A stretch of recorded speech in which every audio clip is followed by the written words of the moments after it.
আসসালামু আলাইকুম, শুভেচ্ছা, স্বাগতম।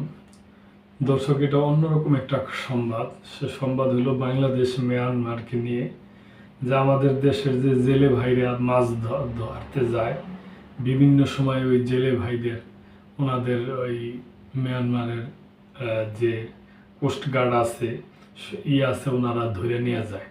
তো ওইরকমই 29 জন জেলেকে মুক্ত করে আনছে বাংলাদেশি বিজিবি। ওইটা নিয়ে একটা সংবাদ আর কি। কক্সবাজারের টেকনাফের নাফ নদে মাছ ধরতে গিয়ে কয়েক দফায় ধরে নিয়ে যাওয়া 29 জেলেকে বর্ডার গার্ড বাংলাদেশের বিজিবির কাছে ফেরত দিয়েছে আরাকান আর্মি। ফেরত আসা জেলেদের মধ্যে 14 জন রোহিঙ্গা রয়েছেন, অন্য 15 জন বাংলাদেশি। আজ বৃহস্পতিবার বিকাল 5টার দিকে তারা টেকনাফ মিয়ানমার ট্রানজিট জেটিতে পৌঁছান। এর আগে নাফ নদের শূন্য রেখায় জেলেদের গ্রহণ করে বিজিবি। টেকনাফ উপজেলা নির্বাহী কর্মকর্তা শেখ এহসান উদ্দিন কালের কণ্ঠকে বলেন, সাগরে মাছ শিকার শেষে ঘাটে ফেরার পথে 29 জেলেকে আটক করেছিল আরাকান আর্মি। বিজিবির সহায়তায় তারা বৃহস্পতিবার বিকালে ফেরত আসেন। তাদের মধ্যে 14 জন রোহিঙ্গা নাগরিক রয়েছেন। রোহিঙ্গাদের সাগরে মাছ শিকারে যাওয়া প্রসঙ্গে ইউএনও বলেন, হয়তো অনেক সময় তথ্য গোপন করে অথবা কোনো অসৎ উপায় অবলম্বন করে তারা বাংলাদেশি জেলেদের সঙ্গে সাগরে যেতে। ভবিষ্যতে এই বিষয়ে সংশ্লিষ্ট প্রশাসন আরও সচেষ্ট থাকবে। টেকনাফ 2 ব্যাটালিয়ন অধিনায়ক লেফটেন্যান্ট কর্নেল মোহাম্মদ আশিকুর রহমান বলেন, মায়ানমারের রাখাইনে চলমান সংঘাতের জেরে সীমান্তে অস্থির পরিস্থিতি বিরাজ করছে।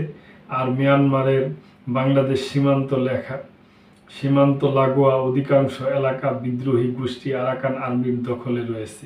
তাদের তৎপরতায় নাফ নদে মাছ ধরার সময় বাংলাদেশি জেলেদের ধরে নিয়ে যাওয়া বিভিন্ন ঘটনা ঘটেছে। ভবিষ্যতে বিজিবি জানিয়েছে, এই জেলায় আরাকান আর্মির সদস্যরা দীর্ঘদিন ধরে হেফাজতে রেখেছে। নাফ নদ থেকে বিভিন্ন সময়ে ধরে নিয়ে যাওয়া জেলেদের ফেরত আনতে বিজিবি আরাকান আর্মির সঙ্গে যোগাযোগ করে তৎপরতা শুরু করে। দীর্ঘ প্রচেষ্টার পর বৃহস্পতিবার সন্ধ্যায় টেকনাফ পৌরসভার জেটি ঘাটে বিজিবি 29 জেলেকে ফেরত আনে। এখন তাদের নানা তথ্য সংগ্রহ করা হচ্ছে। পরবর্তীতে এই জেলেদের নিজেদের পরিবারের কাছে হস্তান্তর করা হবে। পুলিশ স্বজনদের কাছে ফেরত পাঠানোর ব্যবস্থা নেবে। এর আগে বিকেলে মায়ানমারের জিম্মি থাকা জেলেদের ফেরত আনতে 2টি কাঠের ট্রলার সহ বিজিবি একটি দল মুরং উদ্দেশ্যে রওনা দিয়েছিল।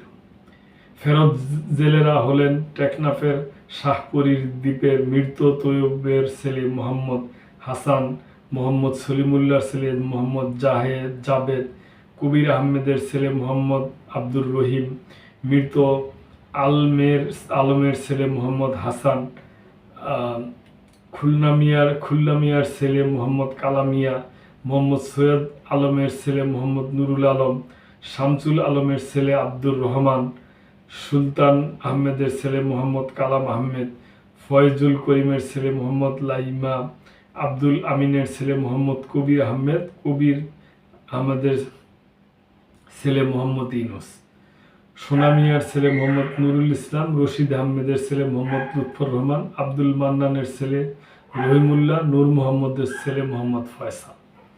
এছাড়াও রোহিঙ্গাদের মধ্যে রয়েছেন উখিয়ার 8 নম্বর ইস্ট বালুখালী FDMN ক্যাম্পের নূর সালামের ছেলে ফারুক মাঝি, 25 নম্বর আলীখালী FDN ক্যাম্পের ইকরামের ছেলে কেফায়েত উল্লাহ, 7 নম্বর কুতুব আলম FDN ক্যাম্পের নাজির হোসেনের ছেলে মোহাম্মদ ইব্রাহিম, 13 নং বালুখালী FDMN ক্যাম্পের জলিল জানের ছেলে আব্দুল মুনাফ হোসেন, আলীর ছেলে তৈয়ব মোহাম্মদ আলী। গত 22 ফেব্রুয়ারি নাফ নদের টেকনাফে জেটি ঘাট এলাকা সহ বিভিন্ন পয়েন্ট থেকে 4টি ট্রলার সহ 19 জেলেকে ধরে নিয়ে যায় আরাকান আর্মি। আরও আগে গত 10 ফেব্রুয়ারি নাফ নদের মোহনা সংলগ্ন এলাকা থেকে 2টি ট্রলার সহ 4 জেলেকে এবং গত বছরের 16 নভেম্বর নাফ নদের উখিয়া উপজেলার পালংখালী সীমান্ত থেকে 6 জেলেকে ধরে নিয়ে যায় তারা। তো দর্শক, এটা আমি মনে করি আমাদের বাংলাদেশের জন্য একটা ভালো খবর, যে জেলেদের যে আরাকান আর্মিরা ধরে নিয়ে গেছিল, ওনাদেরকে আলাপ আলোচনার মাধ্যমে ওনাদেরকে উদ্ধার করে আনছে। তার সাথে আবার কয়েকজন রোহিঙ্গাও আছে। তো ওই ব্যাপারটা নিয়ে একটা সংবাদ, ভালো সংবাদই। তো দর্শক, আজকে এই পর্যন্তই। ভালো থাকবেন, সাবস্ক্রাইব করে চ্যানেলটির পাশেই থাকবেন। আল্লাহ হাফেজ।